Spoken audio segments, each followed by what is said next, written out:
With each new episode of Volume 6, we are learning more and more about the world of Remnant, and this episode by far takes the cake. With the amount that we have learned about the people in this series, as well as the past of the world of Remnant, everything is now coming together.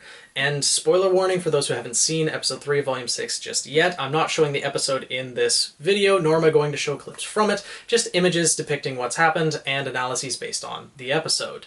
Now, there is a link in the description if you guys want to go to Rooster Teeth first and support the series that we all love, but without further ado, let's jump into the episode.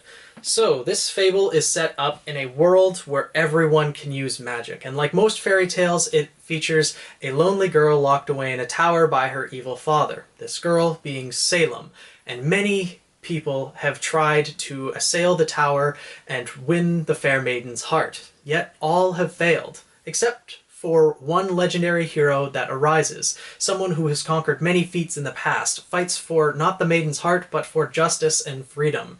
And he does succeed in rescuing the fair maiden and escapes the tower, and like all other fairy tales, they fall in love and live happily ever after. Well, for a short time at least, and then a simple disease takes away that legendary hero. And I'm going to give Rooster Teeth a lot of praise for doing this. They set up a character, however briefly, as a legendary hero, someone who is untouchable in the physical world, and yet, no matter how strong his body is, or how skilled he can be with any weapon, or in this case, a scepter, he can still be taken away in the blink of an eye. Life is fragile. Life is precious and should be cherished.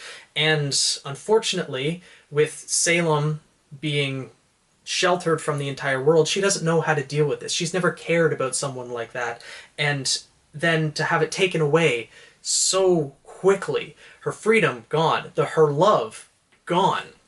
She doesn't know how to handle it, and she must have only heard stories about the gods who have created humanity. And she goes to visit the realm of light and the god of light, who dwells within the physical world, to ask for him to revive her love. And he says essentially the same thing. Life is precious. Life and death are in balance, and bringing someone back from the dead willy-nilly disrupts that balance. Certain things have to be absolute in this world. Along those lines, at least. And Salem gets quite pissed off. She is very sheltered. I wouldn't necessarily say she's spoiled unless her father locked her away because he loved her and spoiled her with everything he wants. We didn't really get much detail in that. Not to mention we don't actually know how all those people assailing the tower were being killed, because whether they were fighting each other or whether the father was able to kill them all or he hired guards or something to kill all of these men assailing the tower, we're not exactly sure. But Salem definitely wanted to get her way and was pissed that the god wouldn't do that. But, you know, if everyone did that when a loved one passed away, the world would go to shit. So, she's pissed at the god of light, goes right to the god of darkness, in the land of darkness.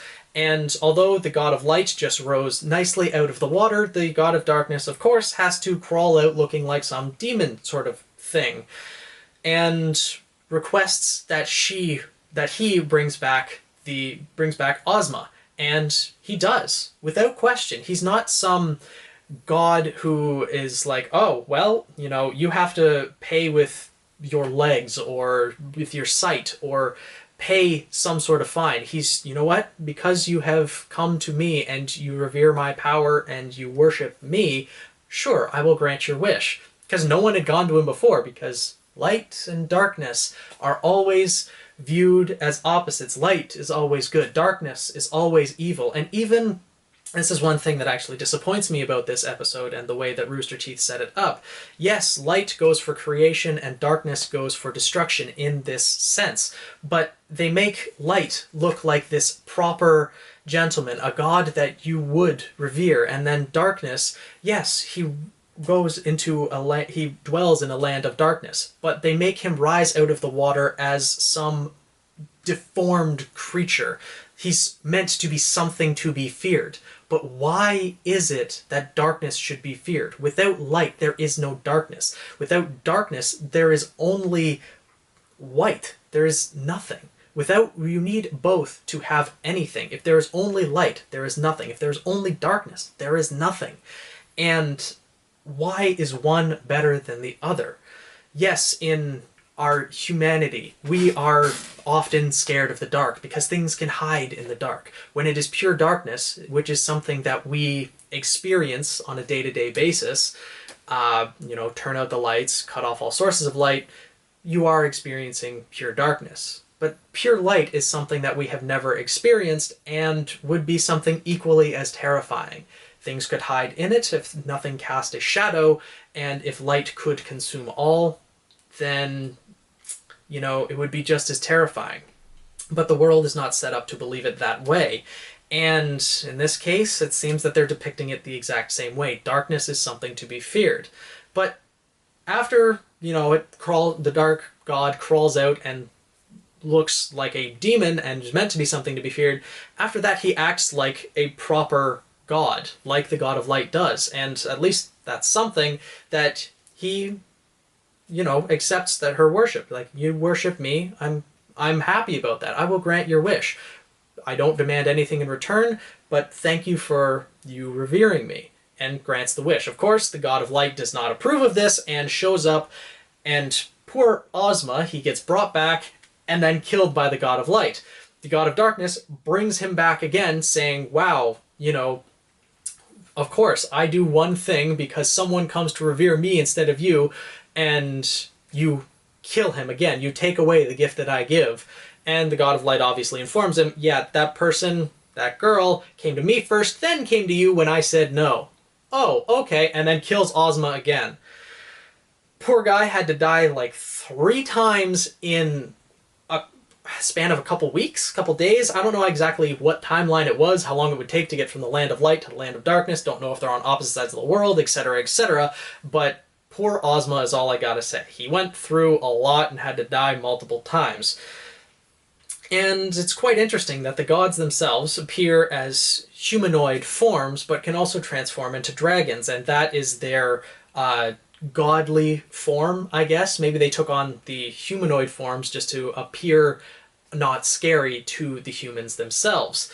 And Salem, being punished for her crimes against the gods by turning them against each other and forcing them into a brotherly squabble, is cursed with immortality, so she can never again meet her love. And she is supposed to learn from this, learn from humanity, and learn what her mistakes were.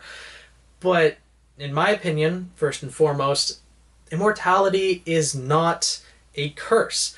It is a gift. And although a lot of people would see it as a curse, never being able to die and witnessing all of these different things, she fell in love once. With all of the people in the world and endless possibilities existing with infinite time, she could find another love. I personally don't believe that there is only one person for everyone. There is many people.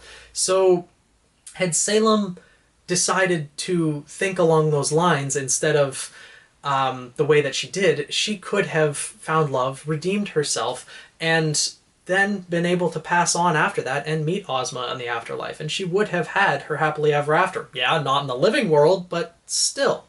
Instead, she decided to get pissed at the gods for giving her hope that Ozma was brought back, killing him again, bringing him back yet again, and then killing him again. Like, the gods really messed that up, and Salem, being a fragile and sheltered person already, everyone made mistakes on all sides. As they do. Humans are not perfect, and as we see, the gods are not perfect as well. So Salem, obviously trying to kill herself, doesn't work. She decides to use her immortality against the gods. She goes around and convinces the kings and queens that the power of the gods can be ours, and she does this quite brilliantly. I mean, a person with immortality just saying, cut me down, find your best soldier, have them cut me down completely, and you won't kill me. By all means, do it. Try it. And that method proves very effective. She convinces the kings and queens of the world to turn against the gods, and they all go after the realm of light and the god of light to get the powers that the gods have. And the gods then, well, when the magic blasts go at them, they were all very, very stupid and blinded by their greed. They cast all of their magic. The god of darkness does pretty much nothing, raising a hand to gather all the magic, and then wipes out humanity completely. Again, giving praise to Rooster Teeth for this, because no fairy tale that I have heard of just completely wipes out humanity. That is absolutely brilliant. And they say, you think that this is the only punishment that we could give you? You are now the only remaining human. Have fun with your survival. Good luck with what you're doing. Now, live in eternal solitude.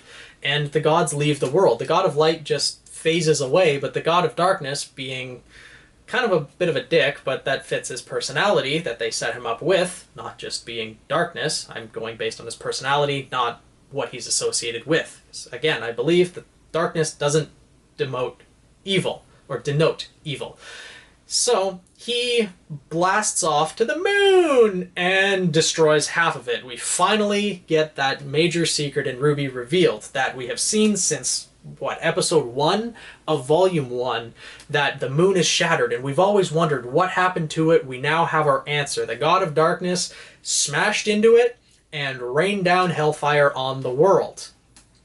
And with this, Salem is left alone. The god of light then approaches Ozma and says, humanity will rise again.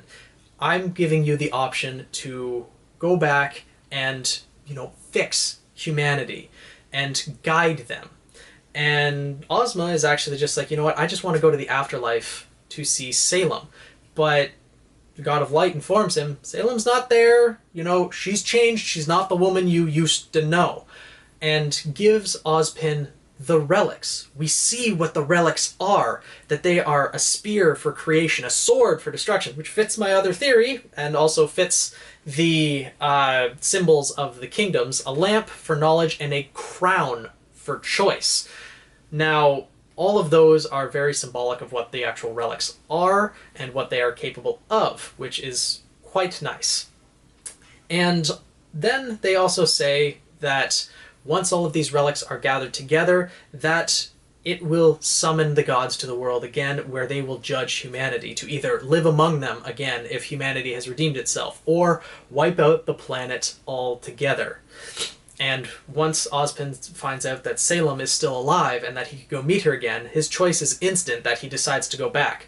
While this is happening, Salem is living alone in the world and gives into despair, going to the realm of darkness and throwing herself into the dark pool where the Grimm are born from, thinking that if the pool of light gave her immortality, the pool of darkness would surely take it away. And it does not work. It just creates a being who desires nothing but despair. Or at least so the fairy tale goes. A little bit of a contradiction to that later on. But Ozma then reincarnates into an unfamiliar body and an unfamiliar world, where Faunus now exists, and magic is unknown to the people, where dust has taken its place, an inferior form of similar effects.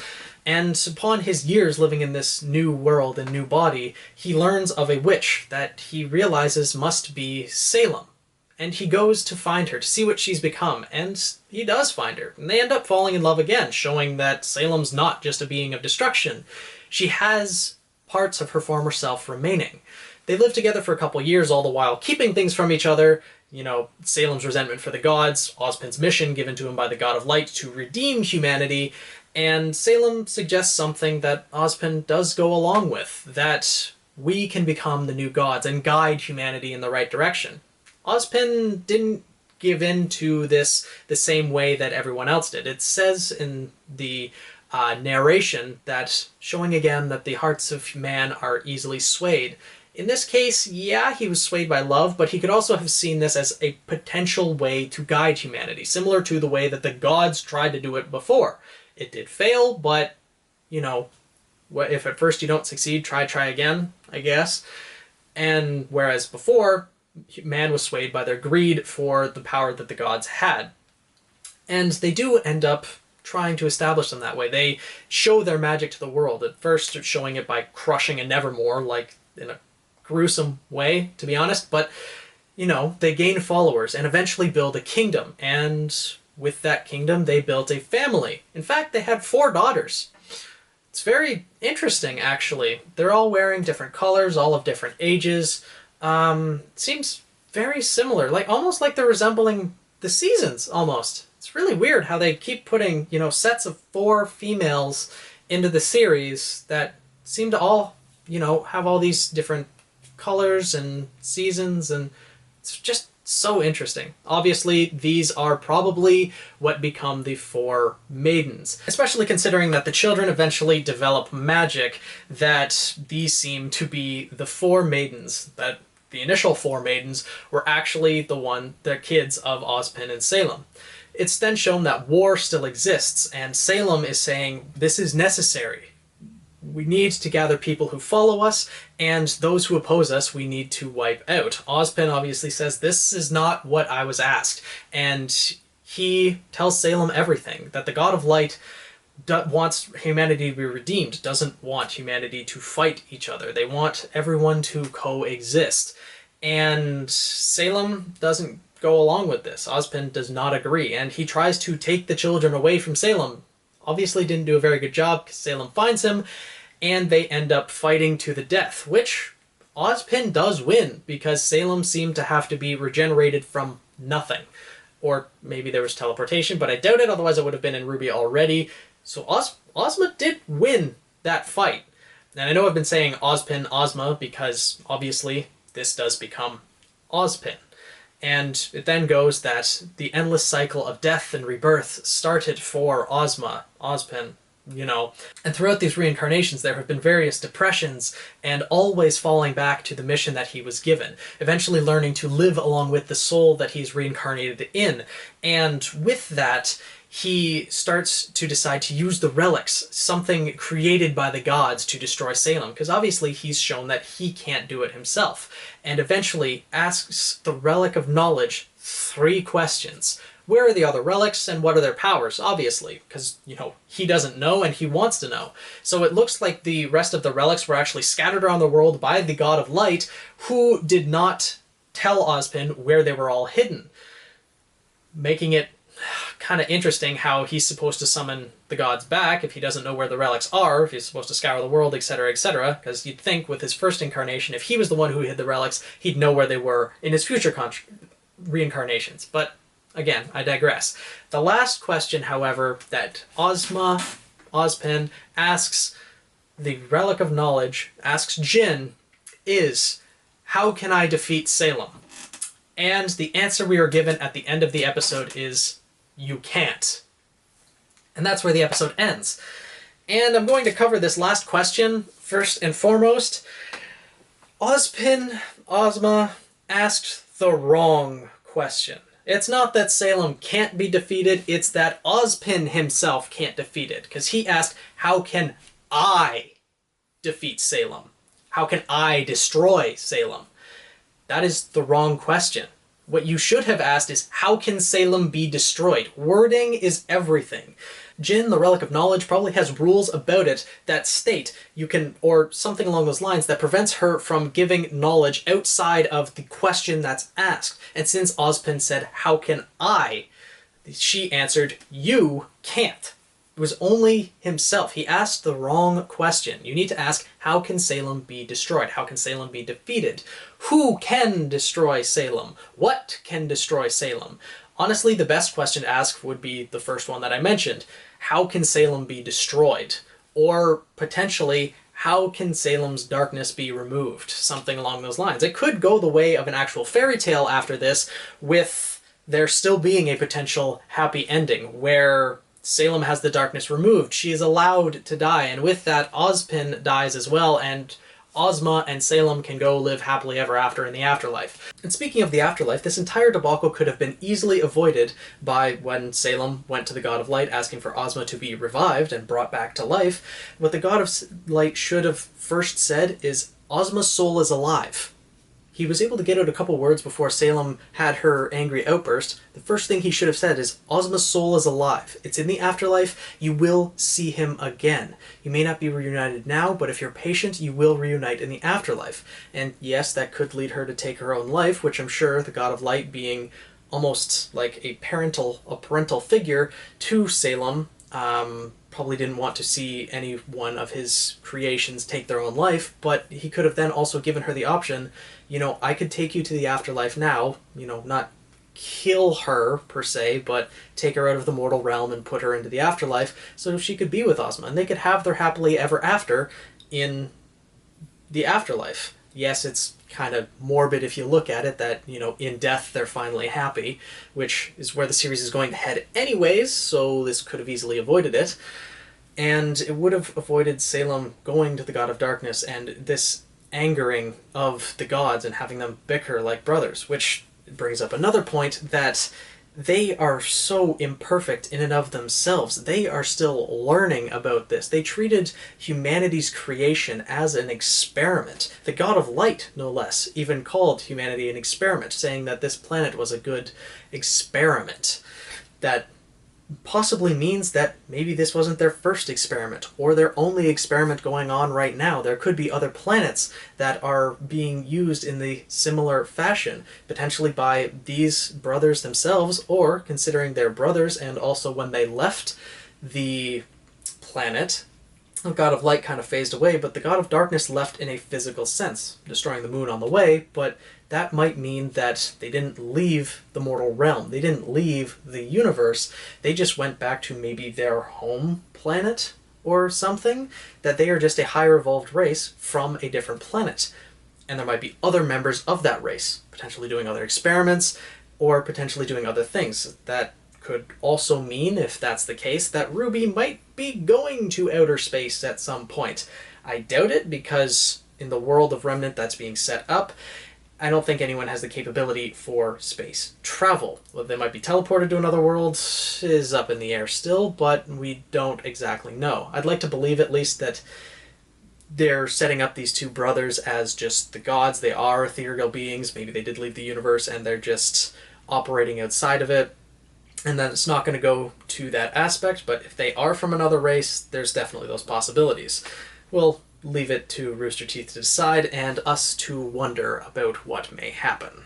And with the gods treating this as an experiment and knowing that they have a lot of things to learn, they handled so many different situations in such the wrong way. With Salem, as I already mentioned, not saying the right things or doing the right things, especially considering they are supposed to be beings of higher intelligence. They're not omniscient or omnipotent, all-seeing and all-knowing, obviously, considering they've made so many mistakes, still bicker like brothers, and all of the things of that sort, not to mention that Salem appeared to have been one of the first people to go out in a fit of rage against the God of Light when the God of Light refused their requests, and was the first person to go to the God of Darkness. Being that ticked off, I have my doubts about that. And if that was the first instance of something like that, then they really handled that situation wrong. Because, you know, gifting immortality in that way just doesn't make sense. Not to mention, that was the first time humans had been turned against them and had physically gone to attack the Realm of Light and the gods themselves. They decide to wipe out the entire race, especially if they did think of their creation as their children, almost, in some sense of the word, whether they considered, or they knew, you know, parental feelings and everything like that. They obviously felt some affection towards their creation, but because a few acted out, they decided to annihilate all of humanity. Just a handful of people were the ones who went to attack. But when the blast actually went off and the race was eliminated, we saw that most of the people were living peacefully. They were in the marketplace, or just doing simple guard duty, or just living their lives, not being in conflict with one another, or with the world itself, or with the gods. Like, they jumped the gun, in my opinion. The people who attacked the gods, yeah, they gave into their greed, and they probably deserved what happened to them, especially considering when they attacked the gods, the beings who gave them not only life but their power to begin with, you'd think that they should probably realize that their meager power is not going to do anything. Numbers don't matter. They control the power. The gifts that are given can easily be taken away, as we saw. And this just... there were so many things that just went wrong with that, and the gods themselves handled everything wrong in a lot of ways. And although it's unfortunate that these few people giving into their greed led to the destruction of humanity, it is expected that a few people like this will end up in humanity with people having choice, a gift that the gods have given them. They can choose creation or destruction. They gave them this choice. And yet, when people, or when humanity, some members of humanity, very few members of humanity, chose to destroy them, that they flipped out and just axed the entire race, they set this up the way it is. They gave people the choice, and people had lasted all that time, enough to develop cities and to develop such a culture and to develop so far, and yet they just wiped everything out because a few made the wrong choice, not all. And with the way that humanity's set up, like, the monarchy system's not great, considering that people are born into the role of leadership, which all it takes is one person who doesn't have good intentions born into it. That wrecks everything for all of the people, whereas if the people chose someone with good decision-making and good intentions, it would have worked out a lot better. Hence why I can't really say whether Salem and Ozpin were wrong by trying to lead, because Ozpin, as I mentioned, could have thought that, well, this might be a better way to do it. Take a more active role versus what the gods did, where they kind of sat back and let humanity go. Ozpin and Salem would try to guide them, whereas Salem kind of did desire destruction, so there were flaws in all of the plans that had been set up so far, but they can't necessarily say that they were wrong in their thinking. And with the way that everything has unfolded, it makes me wonder, out of the people who are watching it unfold, who is going to turn against Ozpin? I don't think anyone is going to blame Ozpin for the decisions that he made in his past reincarnations, because they seem all quite logical. Oscar has been the only one really shown in this episode to kind of agree with him. Like, he didn't know. He made the choice to return based on love. He wanted to see the person he loved, and ended up in this situation. Now, as for the choices he's made in the current timeline, that is what they would likely turn against him for. The past decisions are all understandable, but the current ones, not so much. A lot of the things of the past, it doesn't really seem like there's much of a point in hiding it. He was in love. He wanted to go back to the person he loved. Now, if he's trying to hide that he's still in love and maybe doesn't want to kill Salem, that might kind of make sense. Or the fact that when he asked Jin, "How can I destroy Salem?" and she said, "You can't." Again, wording is everything. He might not have wanted everyone to give in to despair that he doesn't know of a way to destroy Salem. But that one question left on the relic, because now Ozpin has used one question before he sealed them away. RWBY used the second. Now the third, someone may think there's a different wording, or someone may ask, maybe RWBY will ask, or someone else will ask, "How can I destroy Salem?" Ask the exact same question, but since it's a different person asking, they might have the potential. Maybe RWBY's silver eyes, maybe something else.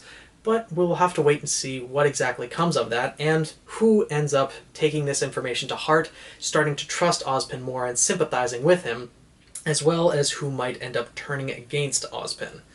Plus, we haven't seen Maria Caveira at all this episode, which makes me think that she wasn't even drawn into this fable that Jin was telling everyone. Which, if Ozpin and Maria just met, that would make sense, considering RWBY's question was, what is Ozpin hiding from us?